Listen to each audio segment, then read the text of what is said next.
سعودی عرب کے شہر الریاض میں ایک شخص نے خواب دیکھا کہ ایک شخص اس سے کہہ رہا ہے خواب میں کہ اس فون نمبر پہ موجود فلاں شخص کو عمرہ کروا دو۔ فون نمبر بڑا ہی واضح تھا۔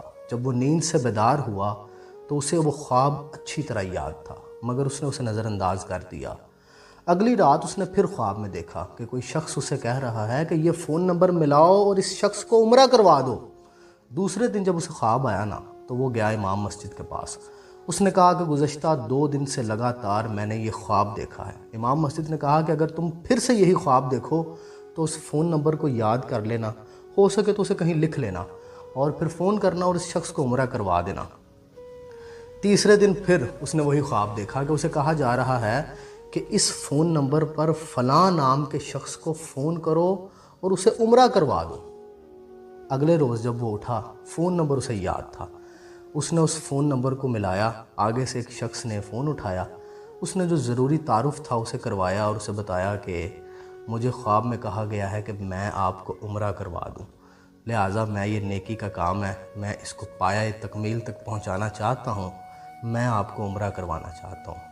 جس شخص کو اس نے فون کیا نا، وہ آدمی یہ بات سن کے زور سے ہنسا اور وہ کہنے لگا، کون سا عمرہ؟ میں نے تو مدت ہوئی ہے کبھی فرض نماز پڑھی ہو، میں نے تو فرض نماز نہیں کبھی پڑھی، اور تم کہہ رہے ہو کہ تم مجھے عمرہ کروانا چاہتے ہو۔ جس شخص نے خواب دیکھا تھا نا، وہ بڑا اصرار کرنے لگا۔ اس نے اس کی بڑی منت سماجت کی اور کہا کہ دیکھو میرے بھائی، میں تمہیں عمرہ کروانا چاہتا ہوں، سارے کا سارا خرچ میرا ہوگا۔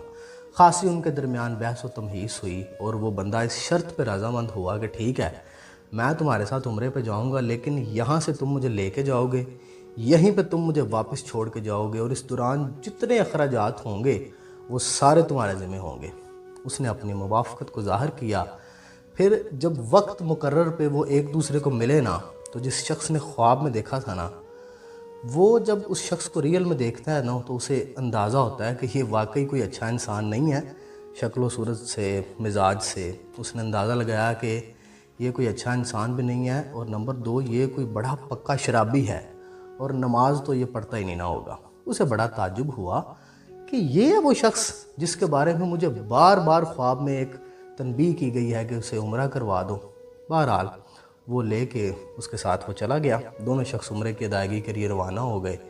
میقات پہ وہ پہنچے، انہوں نے غسل کر کے احرام باندھا، حرم کعبہ کے گرد طواف کیا، مقام ابراہیم پہ انہوں نے 2 رکعت نفل ادا کی، صفا و مروہ کی سعی کی، اور پھر اس طرح ان کا جو عمرہ تھا وہ مکمل ہو گیا۔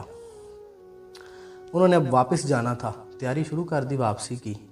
جب وہ حرم سے نکلنے لگے نا تو وہ شخص جسے اس نے بڑی منت سماجت کر کے لے کے آیا تھا کہ آؤ تمہیں عمرہ کروا دوں، وہ اسے کہنے لگا کہ دوست، حرم چھوڑنے سے پہلے نا میرا دل کر رہا ہے کہ میں 2 رکعت نفل پڑھ لوں، پتہ نہیں اس کے بعد کبھی عمرہ کرنے کی توفیق ہوتی بھی ہے یا نہیں، تو میں پڑھ لوں 2 رکعت نفل۔ اسے بھلا کیا اعتراض ہو سکتا تھا؟ اس نے کہا کہ ہاں ہاں، بڑے ذوق اور شوق کے ساتھ پڑھو۔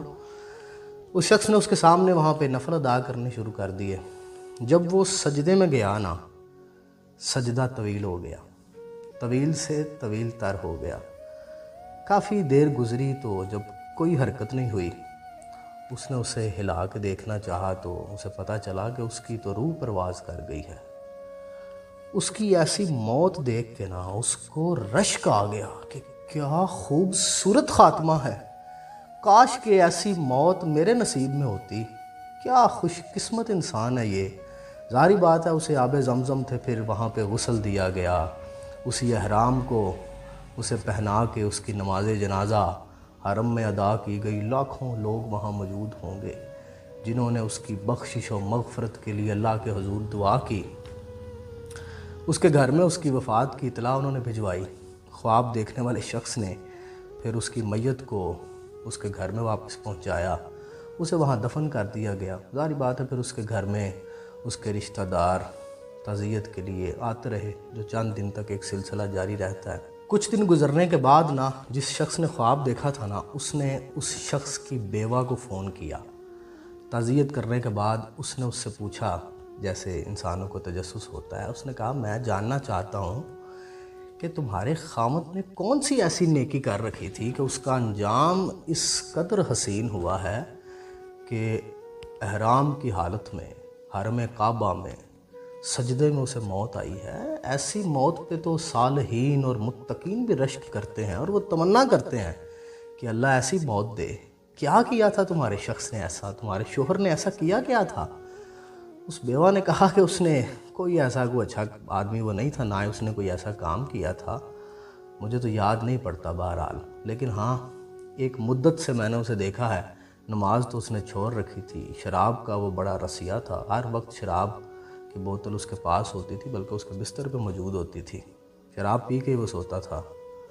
ہاں البتہ ایک کام ہے، ہمارے محلے کے اندر نہ ایک بڑی ہی فقیر بیوہ رہتی ہے، اس کے چھوٹے چھوٹے بچے ہیں، تو جب بھی کبھی میرا شوہر رات کو جاتا سودا سلف لینے کے لیے، اپنے بچوں کے لیے، گھر کے لیے راشن لینے کے لیے جاتا، تو وہ نہ اس بیوہ اور اس کے یتیم بچوں کے لیے بھی خرید کے لے کے آتا، اس کے گھر کے باہر رکھ دیتا، دروازہ نوک کر کے کہتا کہ باجی باہر راشن پڑا ہوا اٹھا لے۔ وہ جو بیوہ تھی وہ جب راشن لینے آتی تو وہ میرے شوہر کو دعا دیتی تھی کہ اللہ تمہارا خاتمہ بالخیر کرے۔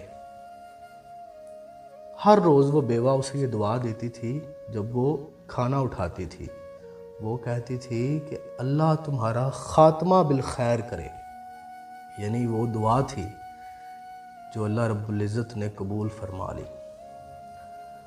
رسول اللہ صلی اللہ علیہ وآلہ وسلم کی مبارک حدیث ہے کہ اس طرح کے جو بھلائی کے کام ہیں نا، خاتمہ بالخیر کا موجب بنتے ہیں، آسان کر دیتے ہیں اس آخرت کے لمحوں کو، بلکہ حسین بنا دیتے ہیں، وصال کروا دیتے ہیں۔